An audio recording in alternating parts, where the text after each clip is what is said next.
Assalamualaikum warahmatullahi wabarakatuh. Salam sejahtera bagi kita semua. Mari kita panjatkan puji dan syukur atas nikmat yang Tuhan telah berikan sehingga kita dapat berkumpul dalam keadaan sehat pada kesempatan kali ini. Perkenalkan, saya Muhammad Rafi Azikri yang akan membuka presentasi tentang dampak teknologi serta pengaruhnya pada masyarakat. Nah, perkenalkan teman kelompok saya ada. Perkenalkan, nama saya Stefan Swayu. Perkenalkan, nama saya Noval Fadil. Perkenalkan, nama saya Novi Irfandi. Perkenalkan, nama saya Rehan Akbar Alafis. Perkenalkan, nama saya Muhammad Rafi Ashifa. Perkenalkan, nama saya Daniel Pernungan Sinaga. Nah, selanjutnya, perkembangan dan inovasi teknologi yang pesat sangat memungkinkan terjadinya kemajuan di lingkungan masyarakat. Perkembangan inovasi juga memiliki dampak signifikan terhadap pertumbuhan ekonomi, politik, budaya, dan sosial. Hal inilah yang memungkinkan untuk dapat mengembangkan produk dan layanan baru untuk membuat hidup lebih mudah bagi semua orang. Hasil dari penelitian dari beberapa artikel dan jurnal membuktikan bahwa perkembangan teknologi ini berdampak besar pada kehidupan masyarakat. Secara umum, teknologi telah berdampak besar pada kehidupan kita dan cara kita melakukan sesuatu. Kami kemudian mengelompokkan dampak-dampak yang ditimbulkan ke dalam 4 sektor, yaitu ekonomi, budaya, politik, dan sosial. Yang pertama, sektor ekonomi. Menurut Adam Smith, pembangunan ekonomi merupakan proses perpaduan antara pertumbuhan penduduk dan kemajuan teknologi, yang artinya pembangunan adalah suatu proses multidimensional yang menyangkut perubahan besar dalam struktur sosial, sikap masyarakat, kelembagaan nasional, maupun percepatan ekonomi. Terdapat 4 unsur penting yang berkaitan dalam pengembangan ekonomi. Di antaranya, yang pertama, pembangunan sebagai suatu proses. Artinya, pembangunan merupakan suatu tahap yang harus dijalani oleh setiap masyarakat ataupun bangsa. Demikian pula, setiap bangsa harus menjalani tahap perkembangan untuk menuju kondisi yang makmur. Yang kedua, pembangunan sebagai perubahan sosial. Masyarakat sebagai pelaku dalam perubahan sosial secara langsung ataupun tidak langsung akan berdampak pada kelancaran pembangunan atau bisa bahkan menghambat pembangunan di Indonesia. Yang ketiga, pembangunan sebagai suatu usaha untuk meningkatkan pendapatan per kapita. Pembangunan merupakan tindakan aktif yang dilakukan oleh suatu negara untuk meningkatkan pendapatan per kapita. Hal ini dilakukan karena kenaikan pendapatan per kapita itu mencerminkan perbaikan dalam kesejahteraan masyarakat. Yang terakhir, peningkatan pendapatan per kapita harus berlangsung dalam jangka panjang. Kenaikan dalam pendapatan per kapita itu tidak harus selalu naik terus-menerus. Yang penting, dalam secara rata-rata, ekonomi harus selalu meningkat dari tahun ke tahun.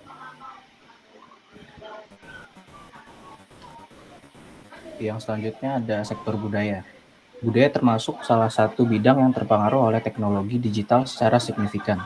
Salah satu pengaruh negatif teknologi digital adalah digital addiction. Studi mengatakan adiksi digital erat kaitannya dengan depresi dan kekhawatiran, kualitas tidur rendah, masalah dengan perawatan diri, masalah dengan aktivitas sehari-hari, dan hubungan sosial yang buruk. Di sisi lain, adiksi digital telah meningkatkan kesadaran masyarakat akan kesehatan mental. Hal ini berkontribusi pada pelayanan kesehatan. Teknologi digital juga telah meningkatkan konektivitas manusia melalui komunitas maya yang tidak melihat latar belakang geografis, ras, dan agama. Kemudian teknologi digital pada sektor politik. Apa saja sih dampak akibat teknologi digital di sektor politik? Dalam bidang politik, teknologi memainkan peran integral pada tata pemerintahan publik di beberapa negara maju.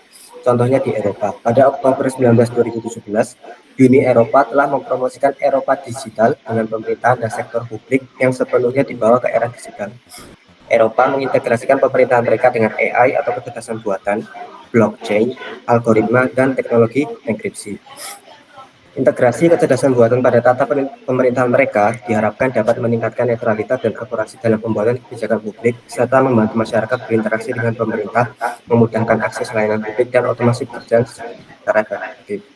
Tetapi, integrasi kecerdasan buatan pada tata pemerintahan menimbulkan kekhawatiran mengenai status nilai-nilai publik dan prinsip-prinsip demokratik. Kemunculan kecerdasan buatan dalam pengambilan kebijakan publik merupakan ekspresi pergeseran kekuasaan dari masyarakat ke swasta. Kebijakan yang diproduksi kecerdasan buatan adalah hasil dari pedoman etik milik industri swasta. Sedangkan demokrasi menjunjung nilai tanggung jawab dan transparansi.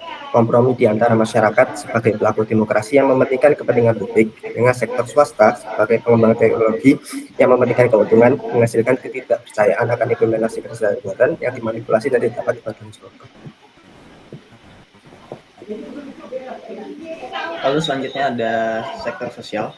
Meningkatnya penggunaan teknologi, terutama teknologi digital, telah mempengaruhi rutinitas manusia secara mendasar. Saat ini, kehidupan semakin berubah dengan perubahan teknologi, terutama di bidang sosial. Dampak perkembangan teknologi digital ini seperti pisau bermata dua. Di satu sisi memiliki dampak positif, di sisi lain juga ada dampak negatifnya. Dampak positif di bidang sosial antara lain membantu dalam pendidikan dan pembelajaran, yaitu meningkatnya penggunaan teknologi digital dalam pendidikan, membuat para siswa dapat menggunakan teknologi seperti Google, YouTube, dan Internet untuk menambah pengetahuan mereka, serta untuk terus memperbarui diri. Lalu dalam bidang komunikasi, kini masyarakat terbiasa menjalin komunikasi lewat email ataupun lewat sosial media lainnya. Hal ini membuat masyarakat bisa menjalin komunikasi tanpa batas ruang dan waktu. Namun jika kita melihat fakta yang ada, zaman dan teknologi telah merubah pola dan sistem kehidupan sosial masyarakat modern. Teknologi yang mengalami pertumbuhan yang sangat signifikan secara eksplisit memberi dampak yang sangat besar terhadap kehidupan sosial manusia masa kini. Munculnya media sosial dan alat-alat komunikasi serba efektif dan efisien merupakan salah satu faktor yang mengakibatkan lahirnya manusia-manusia individual dan egois. Orang cenderung melakukan hal-hal yang lebih pragmatis untuk berinteraksi sosial. Melakukan kontak sosial secara langsung diasumsikan sebagai sesuatu yang ribet, tidak memberi keuntungan, membuang waktu, bahkan dikatakan ketinggalan zaman. Dengan perkembangan teknologi, orang menjadi lebih materialistis dan interaksi dengan keluarga menjadi diabaikan. Penghormatan terhadap orang yang lebih tua juga berkurang seiring dengan ketergantungan dan meningkatnya penggunaan teknologi. Hal ini berdampak negatif pada budaya masyarakat.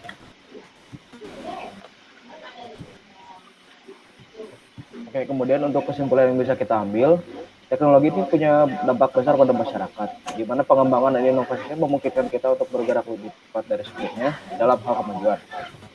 Dampak dari teknologi ini sangat kompleks dan berjangkauan luas, mempengaruhi segala sesuatu, mulai dari cara orang berkomunikasi hingga cara pemerintah beroperasi. Jadi saat ini pun teknologi harus membentuk cara kita menjalani hidup dan cara berbagai sektor berinteraksi satu sama lain. Hal ini memungkinkan kita untuk mengembangkan proses yang lebih efisien yang dapat membantu kita mencapai tujuan dengan lebih cepat dan lebih efektif. Seiring dengan kemajuan teknologi di masa depan, kemungkinan pengaruhnya terhadap sektor-sektor ini hanya akan semakin meningkat.